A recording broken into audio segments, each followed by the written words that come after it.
সদস্য সংখ্যালঘু ছাত্ৰী দলৰ মই নেতৃত্ব গ্ৰহণ কৰিছিলোঁ। বিগত 8 বছৰ সভাপতি থাকিলোঁ। 20 বছৰ মই কেন্দ্ৰীয় সমিতিৰ মুখ্য পদত থাকিলোঁ। মই শদিয়াৰ পৰা ধুবুৰীলৈকে বৰাকৰ পৰা ব্ৰহ্মপুত্ৰলৈকে আমি এটি সমন্বয় কৰিবৰ চেষ্টা কৰিছোঁ। আমি একতাৰে আগবাঢ়িবৰ চেষ্টা কৰিছোঁ, যাৰ কাৰণে আজি মই কংগ্ৰেছক এইকাৰণে বাছি লৈছোঁ যে আমি সন্মুখত বৰ বেয়া দিন দেখিছোঁ। সেই বেয়া দিনৰ পৰা, সেই কলা ডাৱৰৰ পৰা পোহৰ আঁতৰাই আমি এখন বৰ অসম কৰিব লাগিব, যিখন অসমত কেৱল মানুহ থাকিব, মানৱতা থাকিব, অসমীয়া জাতি থাকিব, য'ত নাথাকিব ধৰ্মৰ ভেদাভেদ, জাতি জনগোষ্ঠীৰ ভেদাভেদ।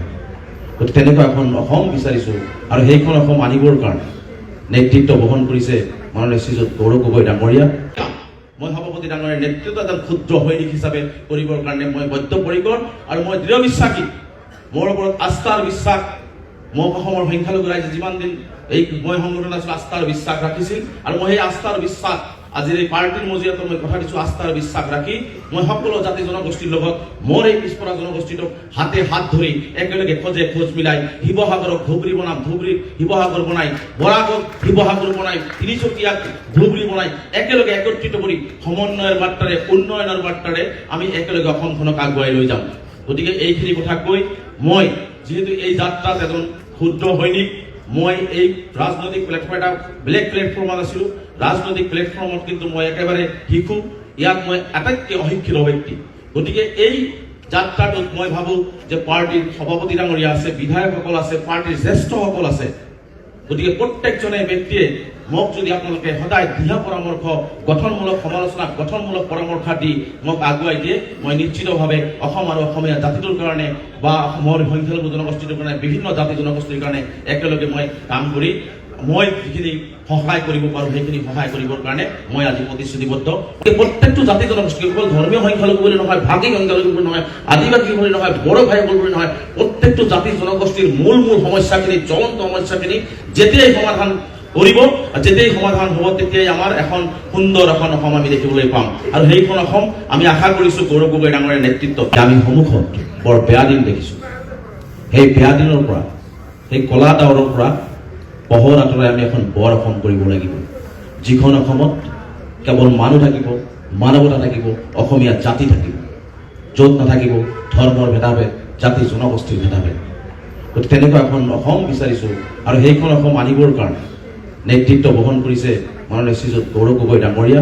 গতিকে সেই নেতৃত্ব মই নিশ্চিতভাৱে আশাবাদী যে অসমৰ প্ৰত্যেকজন অসমক ভাল পোৱা, অসমীয়া জাতিক ভাল পোৱা, সাম্প্ৰদায়িকতাক ঘৃণ কৰা প্ৰতিজন ব্যক্তিয়ে গৌৰৱ গগৈ ডাঙৰীয়াৰ কোনোবাই নীৰৱে, কোনোবাই মুকলিকে সমৰ্থন জনাই আহিছে। অহা দিনবিলাকত নিশ্চিতভাৱে অসমে এটা ফৰকাল বতৰ দেখিবলৈ সক্ষম হ'ব, আৰু সেই ফৰকাল বতৰৰ কাৰণে আমি সকলোৱে আজি যুৱচাম আমি অপেক্ষা কৰি আছোঁ। গতিকে আজি আমি তেনেকুৱা এখন তাহানিৰ অসম বিচাৰোঁ, কাৰণ এইখন অসম এনেকুৱা এটা পৰিৱেশ কৰি দিয়া হৈছে, এনেকুৱা এটা পৰিৱেশ কৰি দিয়া হৈছে যে আমি ইজনে আনজনক ঘৃণ কৰাৰ এটা পৰিৱেশ কৰিছে। তেনেকুৱা অসম আমি কেতিয়াও বিচৰা নাছিলোঁ। আহিব লগা প্ৰজন্মই আমি যদি আমাৰ অসমখনক গৌৰৱ গগৈ ডাঙৰীয়াৰ নেতৃত্বত আমি ঠিক কৰিব নোৱাৰোঁ, তেনেহ'লে আহিব লগা প্ৰজন্মই কিন্তু আমাক অভিশাপ দিব। অসমৰ মুখ্যমন্ত্ৰী ডাঙৰীয়া বাৰে বাৰে কয় অসম 5খন ৰাজ্যৰ ভিতৰত আমি আগুৱাই লৈ যাম। মই আজি ঘোষণা কৰিছোঁ, তেওঁ যিটো পৰ্যায়লৈ লৈ গৈছে, যদি আমি 26ত তেওঁক আঁতৰাব নোৱাৰোঁ, তেনেহ'লে অসম 5খন ৰাজ্যৰ ভিতৰত নহয়, বিশ্বৰ ভিতৰত আটাইতকৈ পিছপৰা অসম হ'ব। তেনেকুৱা অসম আমাক নালাগে।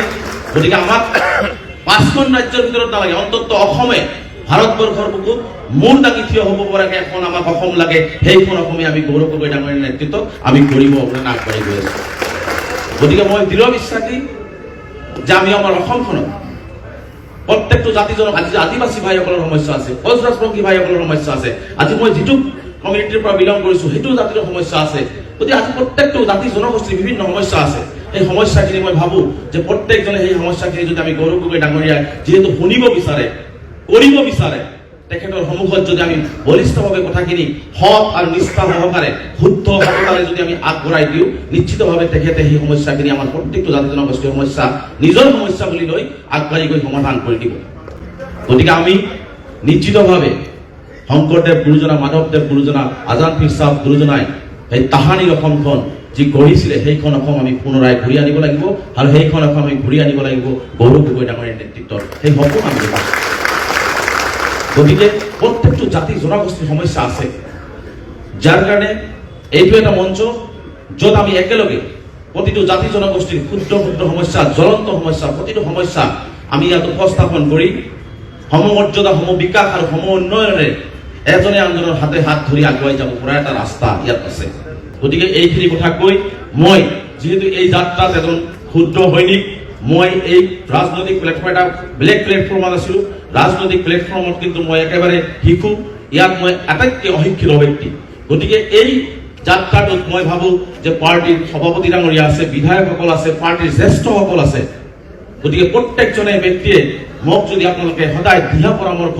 গঠনমূলক সমালোচনা গঠনমূলক পৰামৰ্শ দি মোক আগুৱাই দিয়ে মই নিশ্চিতভাৱে অসম আৰু অসমীয়া জাতিটোৰ কাৰণে বা অসমৰ সংখ্যালঘু জনগোষ্ঠীটোৰ কাৰণে বিভিন্ন জাতি জনগোষ্ঠীৰ কাৰণে একেলগে মই কাম কৰি মই যিখিনি সহায় কৰিব পাৰোঁ সেইখিনি সহায় কৰিবৰ কাৰণে মই আজি প্ৰতিশ্ৰুতিবদ্ধ পাৰ্টীৰ সভাপতি ডাঙৰীয়াক হওক আমাৰ পাৰ্টীৰ সকলো আমাৰ ছিনিয়ৰ ব্যক্তিসকলক মই এইখিনি কথা দিছোঁ শেষত অসমখন ভাল হওক অসমখন হিমন্ত বিশ্ব শৰ্মাৰ পৰা আমি সকলোৱে মিলিজুলি উদ্ধাৰ কৰোঁ অসমখনক আমি আগুৱাই লৈ যাওঁ অসমখনত এটা সমন্বয়ৰ বাৰ্তা সৃষ্টি হওক অসমৰ প্ৰত্যেকটো জাতি জনগোষ্ঠীয়ে সমন্বয়ৰ সমমৰ্যাদাৰ সমবিকাশেৰে নিজৰ আত্মমৰ্যাদাৰে মেৰুদণ্ডপণকে অসমক জীয়াই থাকক আৰু অসমখনক আগুৱাই লৈ যাওক এইখিনি আশা কৰি মই মোৰ বক্তব্য কৰিছোঁ